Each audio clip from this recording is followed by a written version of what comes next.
Hi, this is the first in a series of videos talking about neuroanatomy, and in this video we'll talk about the anatomy of the skull and the meninges.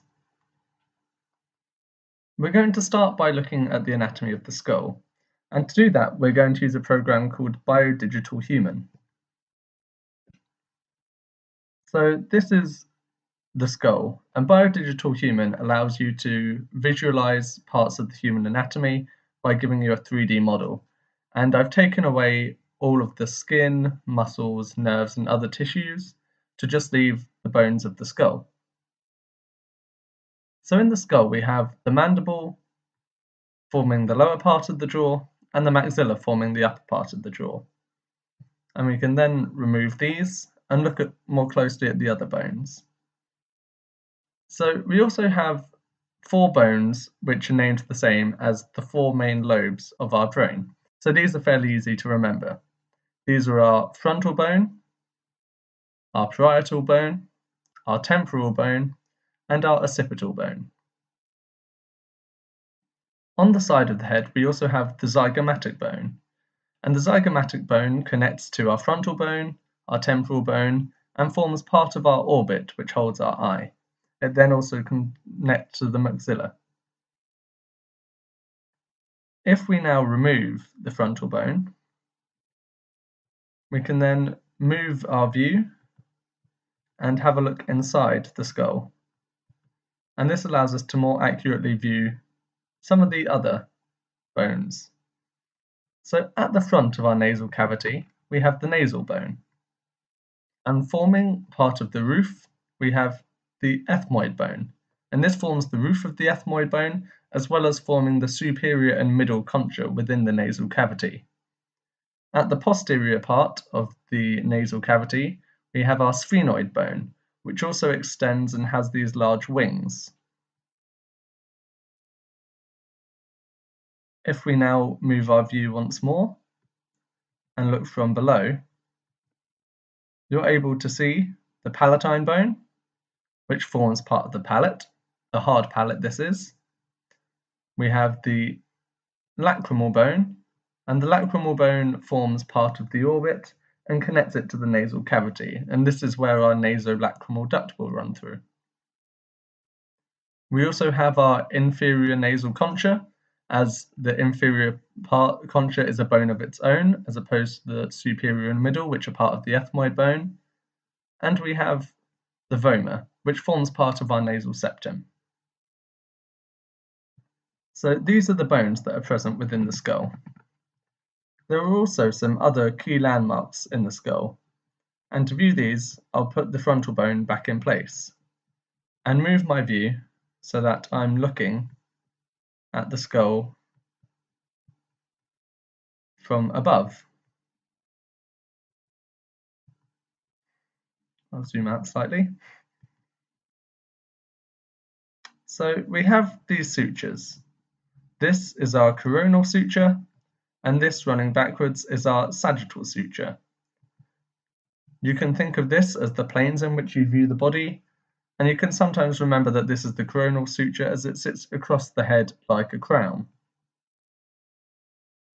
The point where the sagittal suture meets the coronal suture is known as the bregma. We also, at the posterior head, part of the head, have a second suture.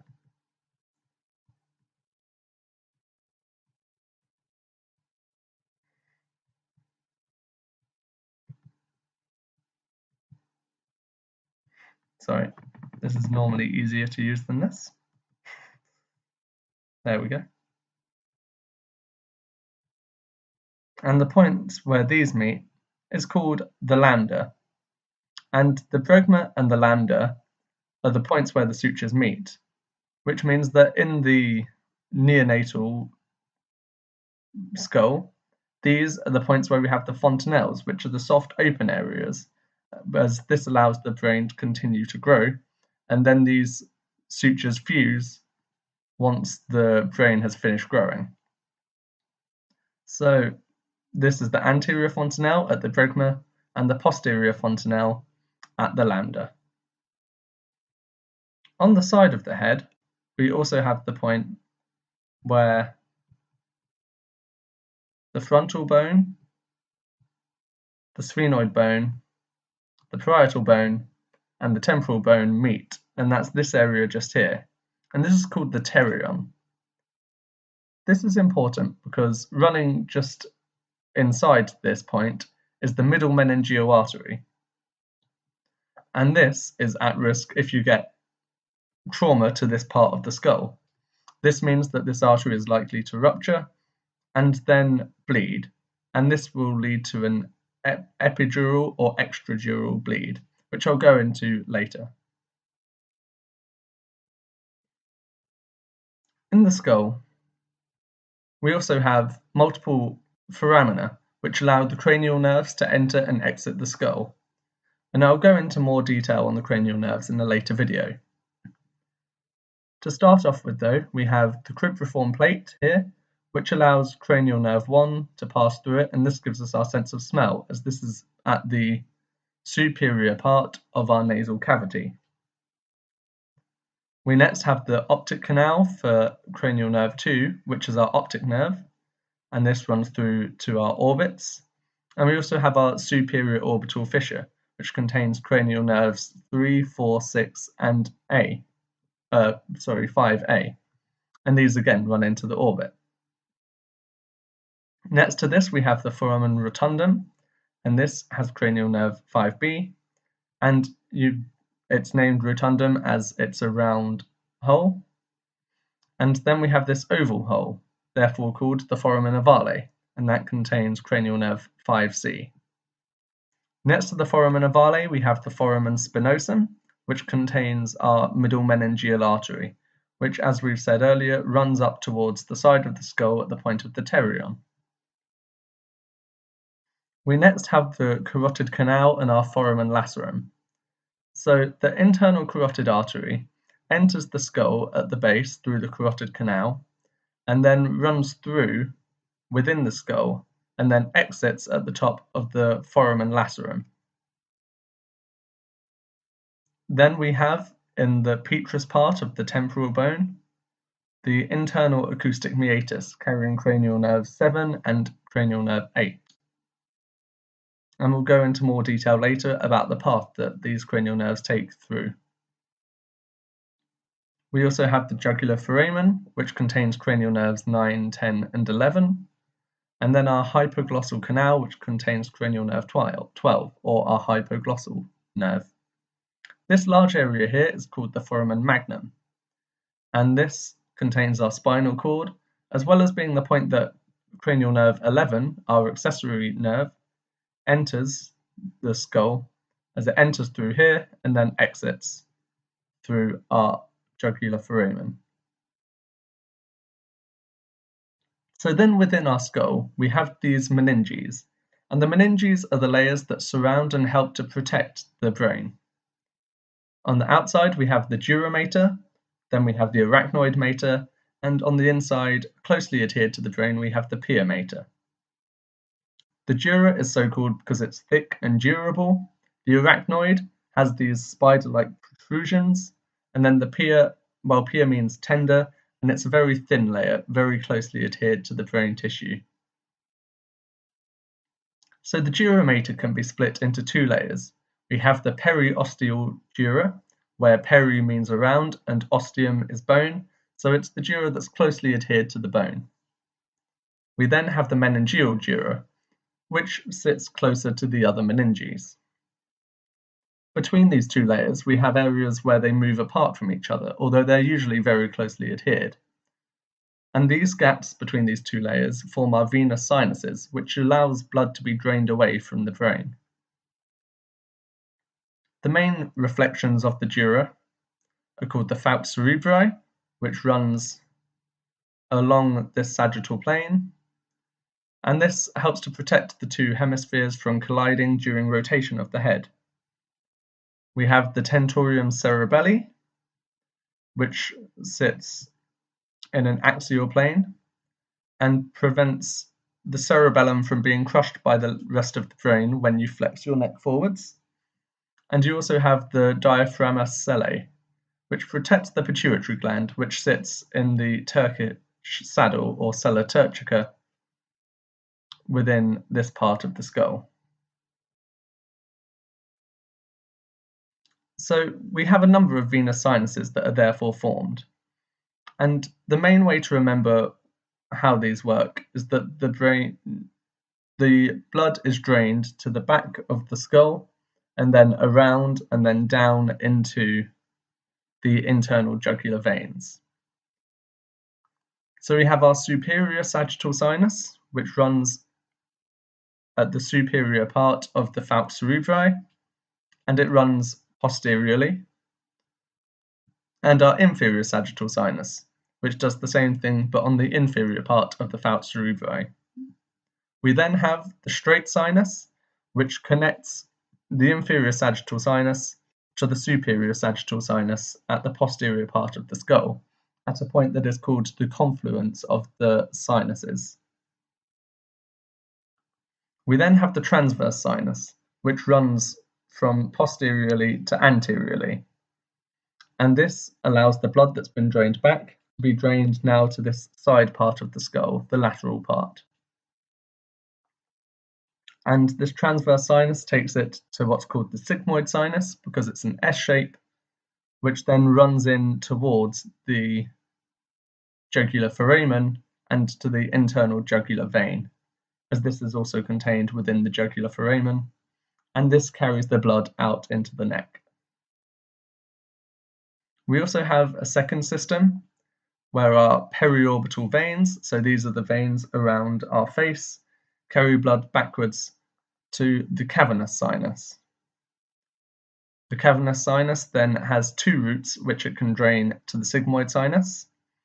It has the superior petrosal sinus, which runs along the superior part of the petrous part of the temporal bone, and the inferior petrosal sinus, which runs along the inferior part of this petrosal temporal bone. And these again join with the sigmoid sinus and drain back into the IJV. So the skull can be broken up into three parts: the anterior, middle, and posterior cranial fossa. The anterior and middle cranial fossa are innervated by cranial nerve 5, and the posterior part is innervated by spinal nerves C2 and C3. What this means is that the posterior part will refer pain to different areas of the body, as C2 and C3 also do the sensation for the neck. And this is why in meningitis, which often affects the posterior part of the meninges, you often have referred pain to the neck, so you'll have neck pain and neck stiffness.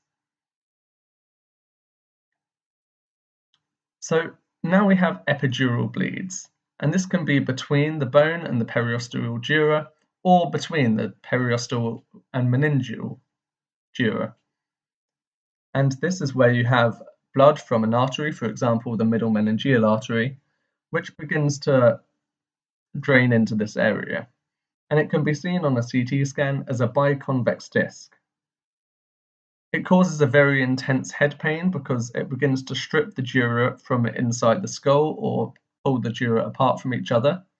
And that's what gives it this biconvex disc, because it's normally closely adhered, but in these small areas, it starts to rip it away.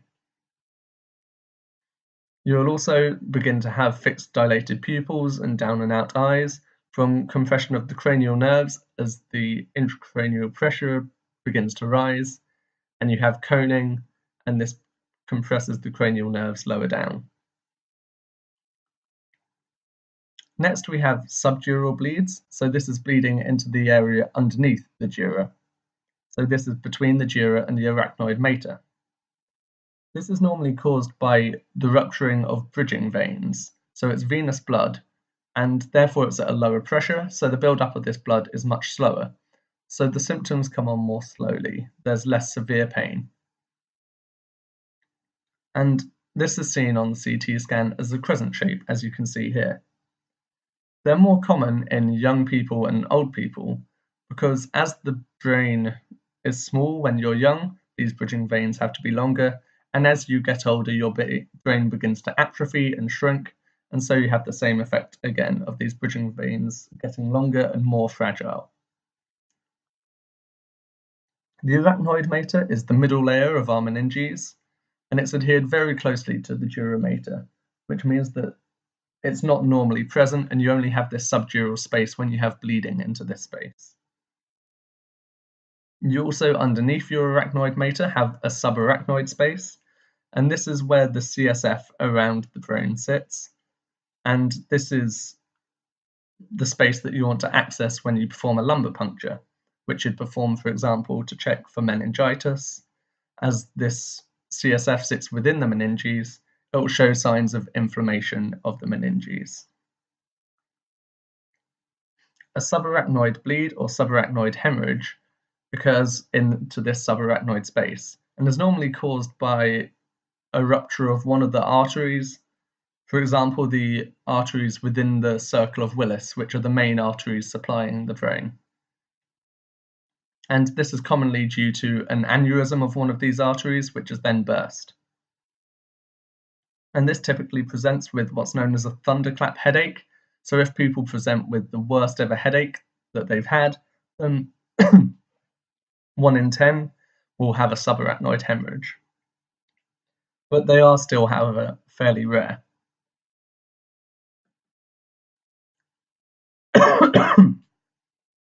So the pia mater is this very thin, impermeable layer that sits just around the brain, and it contains sensory nerve fibers.